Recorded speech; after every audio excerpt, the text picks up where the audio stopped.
이 예배 가운데 하나님께서 우리와 함께 하시는 줄 믿습니다.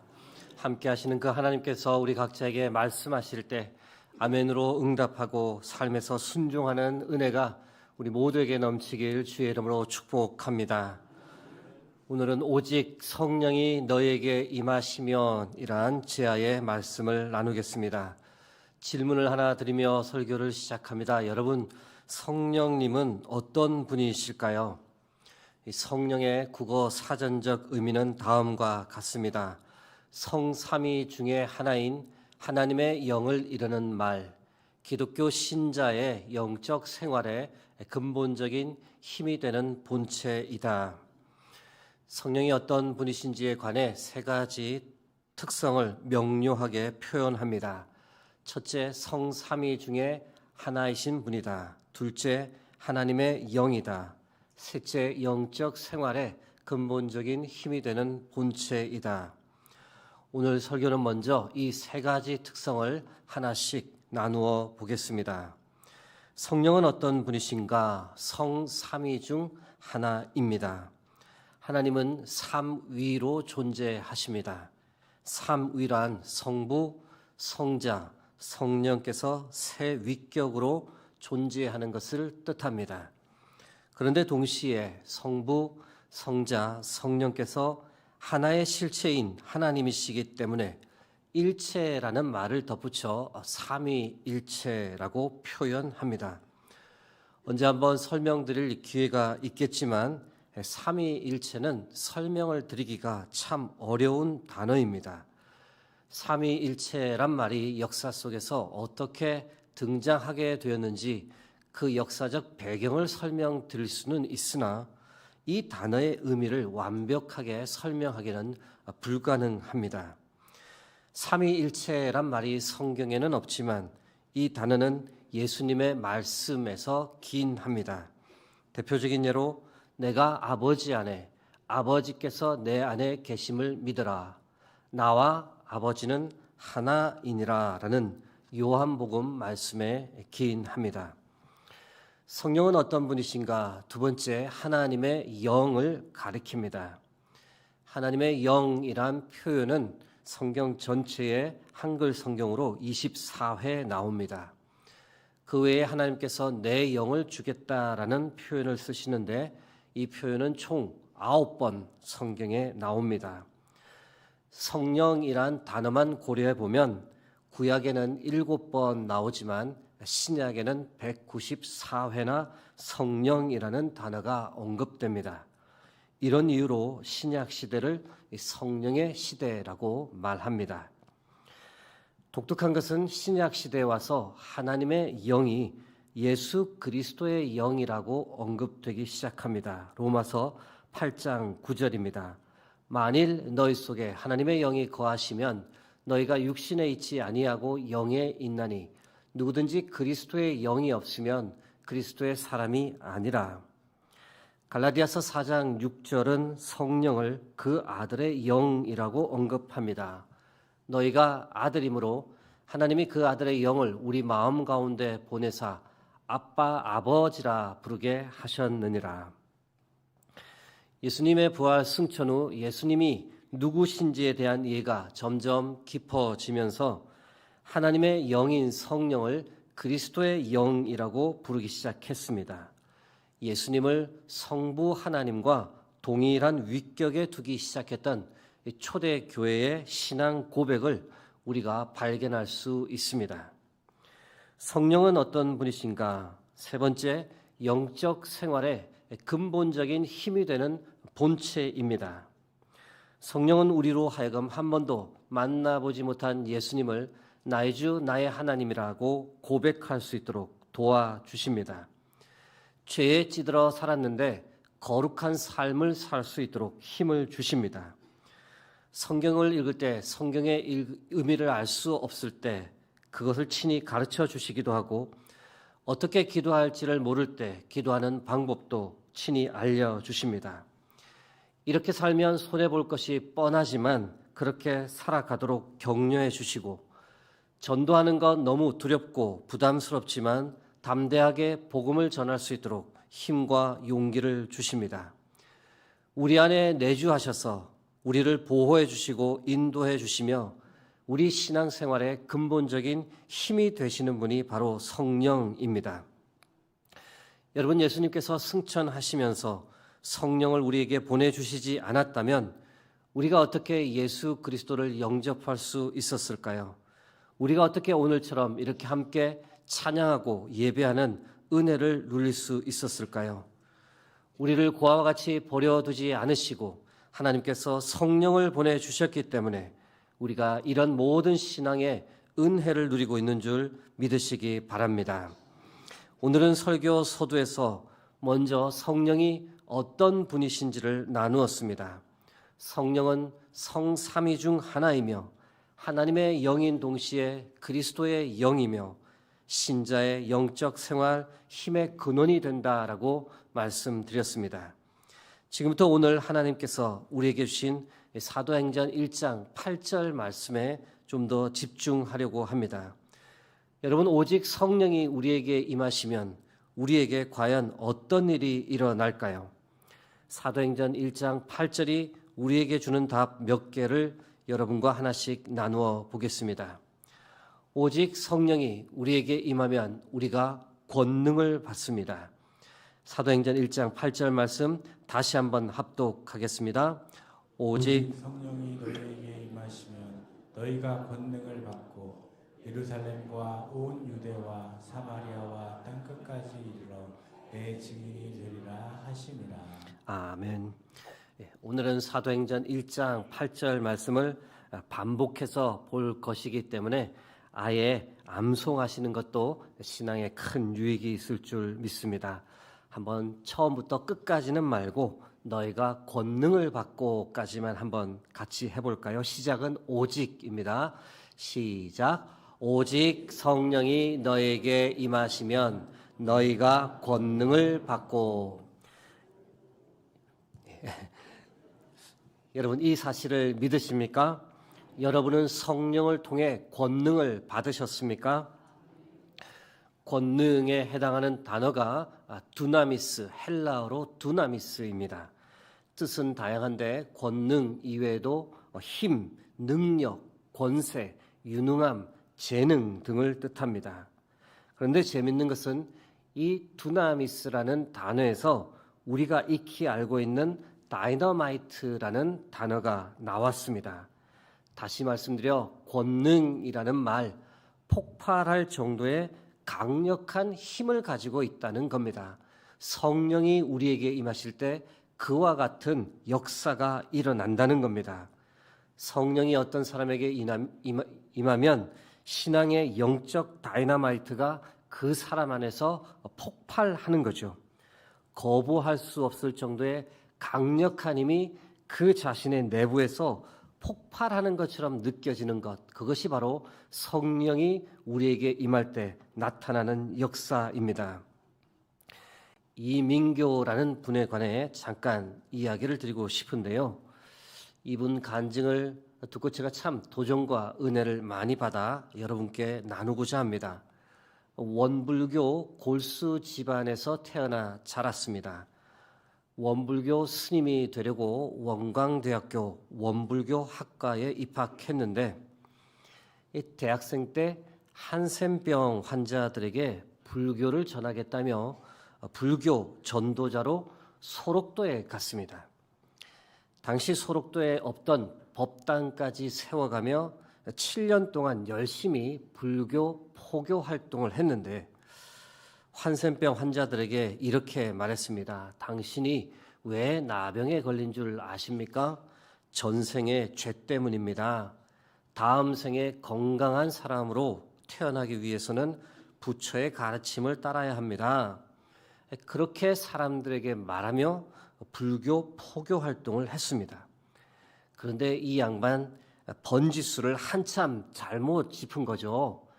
여러분, 소록도는 기독교 인구가 90%에 달합니다. 거기다가 이분들 믿음이 보통이 아닙니다. 소록도에서는 장례식이라는 표현을 전혀 쓰지 않고 대신 천국 환송식이라고 합니다. 지인이 죽으면 슬퍼하지도 않습니다. 아니 네가 왜 좋은 데를 나보다 먼저 가냐? 내가 먼저 가야 되는데 라고 말할 정도로 믿음이 보통이 아닌 분들입니다. 그러니 소록도 성도들이 오히려 이 초짜 스님한테 전도를 했던 거죠. 아이고 스님, 내가 한선병에 걸린 것은 하나님께서 나를 특별히 사랑하시기 때문에 걸린 겁니다. 나는 지금 예수 때문에 너무 행복하고 죽으면 천국 갈 거니까 그런 걱정하지 마시고 스님도 예수 믿고 행복하세요. 이 소록도 7년이 다 되어갈 무렵 이 분에게 무슨 일이 일어났을까요? 1988년 법당에서 새벽 4시에 목탁을 치고 연불을 외우는데 갑자기 연불은 되지 않고 찬송가가 자기 입에서 터져 나오더랍니다. 불교 포교를 위해 장례식장에 참 많이 다녔거든요. 그런데 거기 다닐 때마다 성도들이 부르는 찬송가가 귀에 인이 박혀버린 겁니다.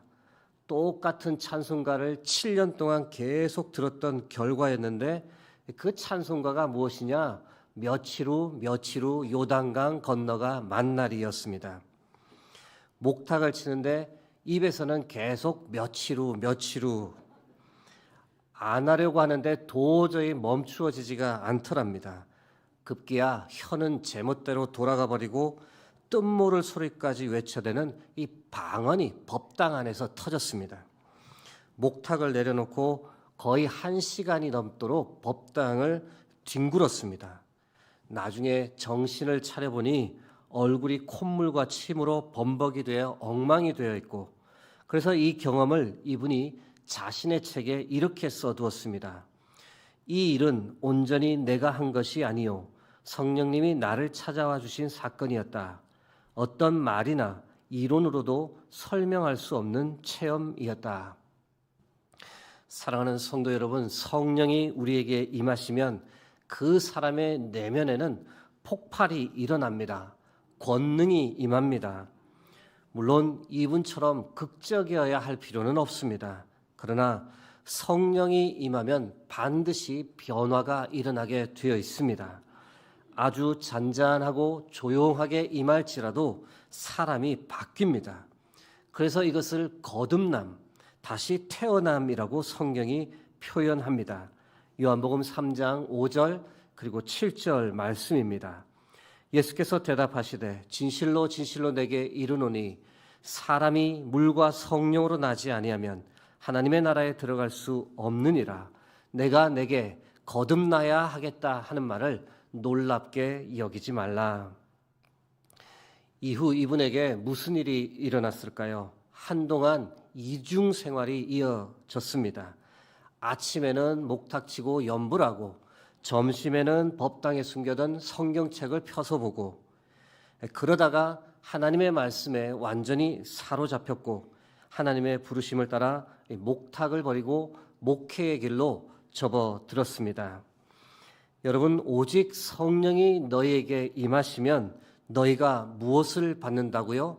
권능을 받습니다. 권능은 권세와 능력을 뜻합니다. 먼저 권세를 받습니다. 어떤 권세일까요? 하나님의 자녀가 되는 권세입니다. 요한복음 1장 12절 말씀입니다. 영접하는 자, 곧 그 이름을 믿는 자들에게는 하나님의 자녀가 되는 권세를 주셨으니, 온 우주의 창조자요 모든 생명과 역사를 다스리는 하나님의 자녀가 되는 권세, 하나님을 아버지라 부를 수 있는 권세. 여러분, 세상에 이보다 더 큰 권세가 어디 있겠습니까? 다음으로 성령이 우리에게 임하면 능력도 받습니다. 어떤 능력을 받을까요? 마귀와 죄와 싸울 수 있는 능력, 거룩한 삶을 살아갈 수 있는 능력, 어떤 고난과 역경 속에서도 하늘의 기쁨과 소망을 잃지 않고 살 수 있는 능력, 믿음으로 세상을 넉넉히 이길 수 있는 능력, 미움을 넘어 용서할 수 있는 능력, 시기 다툼, 질투를 극복하고 사랑할 수 있는 능력 등 성령이 우리에게 임하시면 우리에게 주어지는 능력은 이루 말할 수 없습니다. 사랑하는 성도 여러분, 여러분은 성령을 받으셨습니까? 성령을 받고 하나님의 자녀가 되는 권세를 누리고 있습니까? 성령을 받고 하늘에서 주어지는 능력을 덧입고 살고 있습니까? 여러분, 성령을 받고 그래서 하나님께서 주시는 권세와 능력을 풍족히 누리는 복된 삶 살아가시길 주의 이름으로 축복합니다. 오직 성령이 우리에게 임하시면 과연 어떤 일이 일어날까요? 두 번째, 땅끝까지 가게 됩니다. 사도행전 1장 8절 말씀 한 번 더 합독하겠습니다. 오직 성령이 너희가 권능을 받고 예루살렘과 온 유대와 사마리아와 땅끝까지 이르러 내 증인이 되리라 하시니라. 여러분, 땅끝이 과연 어디일까요? 선교학자 랄프 윈터라는 분은 이 땅끝을 타문화권 선교라고 해석합니다. 예루살렘과 온 유대는 이 동질 문화권 전도를 가리키고 사마리아는 유사 문화권 전도를 가리키며 땅끝이라고 하는 것은 타문화권 선교, 다시 말씀드려 완전히 다른 언어로 다른 지역의 복음을 전하는 것이라고 해석합니다. 어떤 분들은 문화적 개념보다는 종족의 개념으로 보아야 한다라고 주장하는데, 그래서 땅끝은 이방인, 모든 민족, 모든 족속을 가리킨다라고 이해합니다.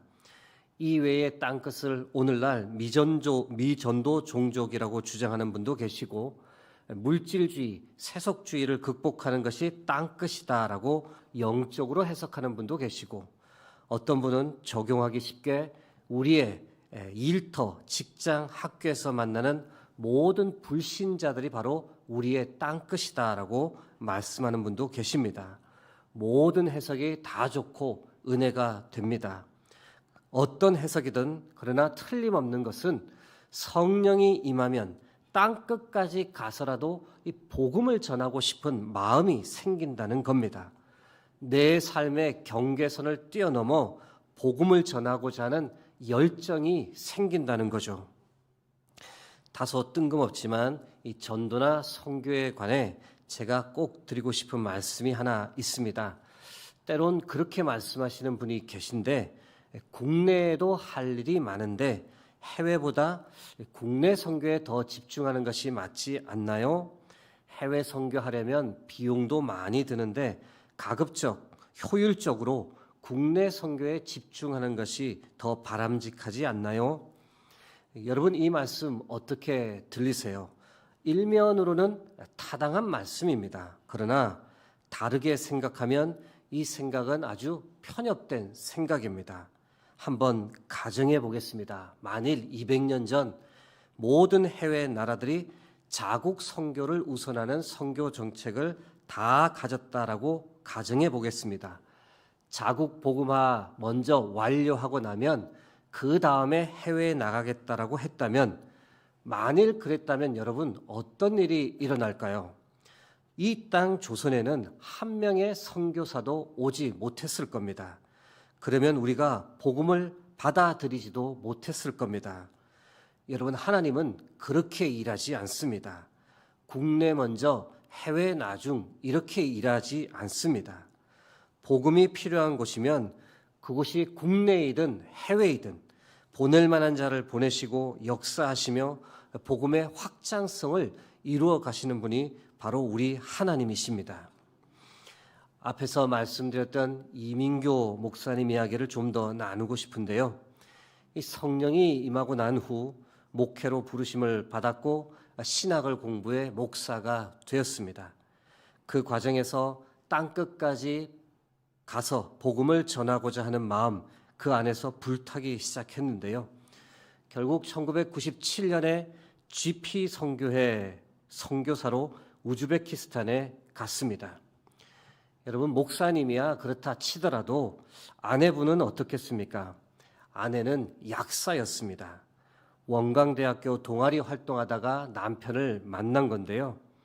이 남편이 갑자기 목사가 되어 우즈베키스탄을 가자고 하니 참 난감한 거죠. 당시 4살 2살이었던 두 자녀가 있는데 이 선진국도 아닌 나라에 어린 두 아이를 데리고 가는 문재인이 엄마로서 고민이 되지 않겠습니까? 어느 날 밤 11시에 약국 문을 닫고 둘째 아이를 포대기에 업은 채 교회가 하나님께 부르짖었습니다. 하나님, 어떻게 해야 합니까? 선교를 가야 합니까? 그런데 기도 중 하나님께서 딱 떠오르게 하신 말씀이 바로 마태복음 13장 44절이었습니다. 천국은 마치 밭의 감추인 보화와 같으니 사람이 이를 발견한 후 숨겨두고 기뻐하며 돌아가서 자기의 소유를 다 팔아 그 밭을 사느니라. 이 말씀 받고 사모님이 결심하게 되었습니다. 그래, 사람 살리는 일이 이 세상에서 가장 귀한 일이니 다 포기하고 가야겠구나. 참 대단한 겁니다. 그래서 꽉 쥐고 있던 약국과 안정적인 삶을 다 내려놓고 남편과 두 아이를 데리고 우즈베키스탄, 아무것도 없는 오지로 향했고 지금까지 선교사 사역을 잘 감당해 오고 있습니다. 사랑하는 성도 여러분, 여러분은 성령을 받으셨습니까? 여러분은 여러분의 삶의 울타리를 넘어서 복음이 필요한 곳이면 땅끝까지 가서라도 복음을 전하겠다라고 하는 열정을 가지고 계십니까? 여러분, 성령을 받고 하나님께서 주시는 권능을 받아 누리되 그 권능 가지고 땅끝까지 가는 용기 있는 삶을 살아가시길 주의 이름으로 축복합니다. 오직 성령이 우리에게 임하면 우리에게 과연 어떤 일들이 일어날까요? 마지막 세 번째, 주의 증인이 됩니다. 사도행전 1장 8절 말씀 다시 한번 합독하겠습니다. 오직 성령이 너에게 임하시면 너희가 권능을 받고 예루살렘과 온 유대와 사마리아와 땅끝까지 이르러 내 증인이 되리라 하시니라. 아멘. 여러분, 성령을 통해 권능을 받고 땅끝까지 가는 이유가 무엇입니까? 단 하나입니다. 주의 증인이 되기 위함입니다. 사랑하는 성도 여러분, 사도행전은 예수의 증인들이 예수님을 증거했던 그 역사를 담은 역사책인 줄 믿으시기 바랍니다. 예루살렘과 온 유대와 사마리아와 땅끝까지 가서 예수님이 누구신지, 예수님께서 왜 이 세상에 오셨는지, 오셔서 이 땅에서 무엇을 하셨는지, 왜 십자가에서 죽으셨는지, 그 예수님 믿게 되면 우리에게 어떤 일이 일어나는지 등에 관해 모든 것을 증거했던 믿음의 선진들의 이야기가 바로 사도행전입니다. 여러분, 성령이 우리에게 임하는 가장 중요한 목적이 무엇입니까? 한 영혼이라도 더 살리려는 겁니다. 성령께서 우리에게 임하여 나를 살리고 그리고 나를 통해서 예수님에 대한 이야기가 전해져 다른 영혼도 살리려고 하기 위해 성령이 우리에게 임하는 줄 믿습니다. 여러분, 이 사실을 간과하고 성령 충만을 구하는 것은 어불성설입니다. 성령의 임재가 단순히 마음의 평안을 찾기 위한 것이 아닙니다. 단순히 방언을 하기 위한 것도 아닙니다. 성령 임재의 분명한 목적은 살리는 겁니다. 죽어가는 사람을 살리기 위해 성령이 임하는 겁니다. 이 외의 목적들은 다 부수적인 겁니다. 여러분, 제가 전에 말씀드린 적이 있습니다만 예수님께서 승천하시며 마지막 유언으로 우리에게 남긴 말씀이 있습니다. 마태복음 28장 19절에서 20절 말씀입니다. 그러므로 너희는 가서 모든 민족을 제자로 삼아 아버지와 아들과 성령의 이름으로 세례를 베풀고 내가 너에게 분부한 모든 것을 가르쳐 지키게 하라. 볼지어다 내가 세상 끝날까지 너희와 항상 함께 있으리라 하시니라.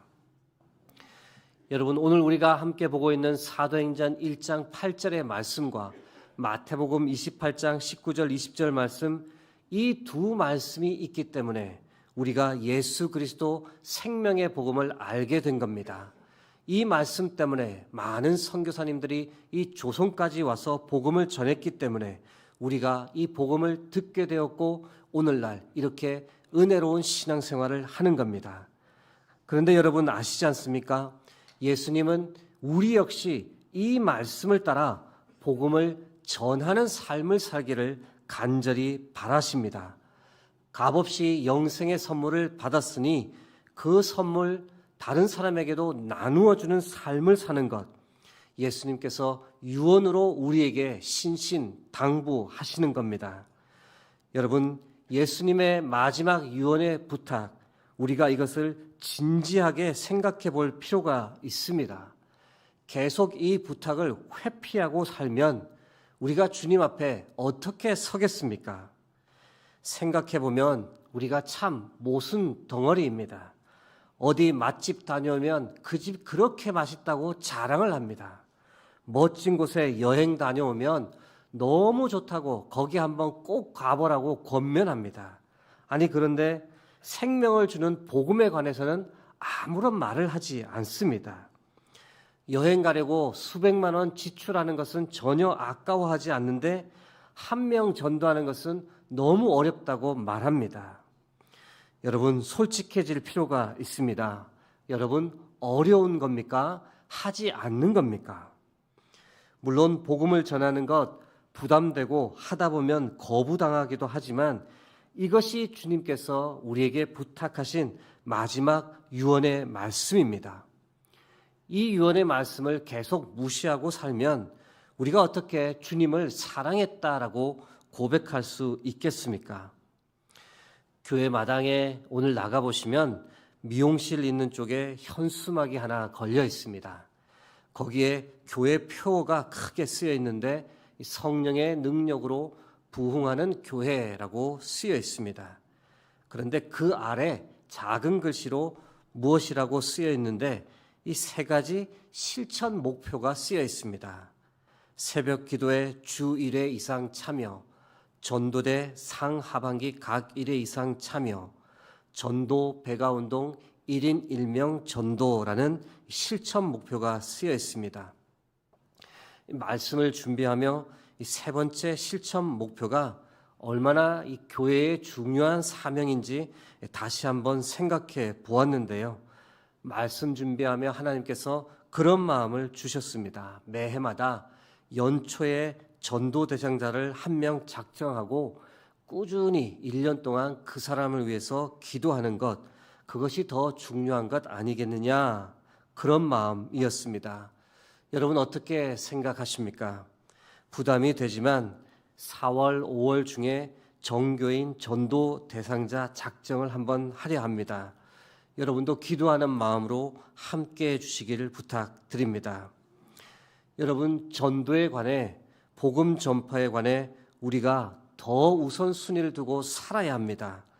주님께서 부탁하신 일인데 복음 전파를 소홀히 하면 우리가 주님을 뵐 면목이 없습니다. 수유동교회의 존재의 이유는 마태복음 28장 19절에서 20절 말씀과 사도행전 1장 8절 말씀을 이루기 위함인 줄 믿습니다. 사랑하는 성도 여러분, 여러분은 성령을 받으셨습니까? 여러분은 예수님의 증인으로 살아가고 있습니까? 성령을 통해 하나님 주시는 권능을 받고 땅끝까지 가서라도 주의 증인이 되는 복된 삶을 살겠다고 그렇게 다짐하는 저와 여러분 되길 주의 이름으로 축복합니다. 말씀을 이제 맺고자 합니다. 사도행전 1장 8절 말씀을 우리가 마지막으로 다시 한번 암송하고 이 말씀을 우리 마음에 새겼으면 좋겠습니다. 다시 한번 암송하겠습니다. 오직 성령이 너에게 임하시면 너희가 권능을 받고 예루살렘과 온 유대와 사마리아와 땅끝까지 이르러 내 증인이 되리라 하시니라. 아멘. 기도하겠습니다.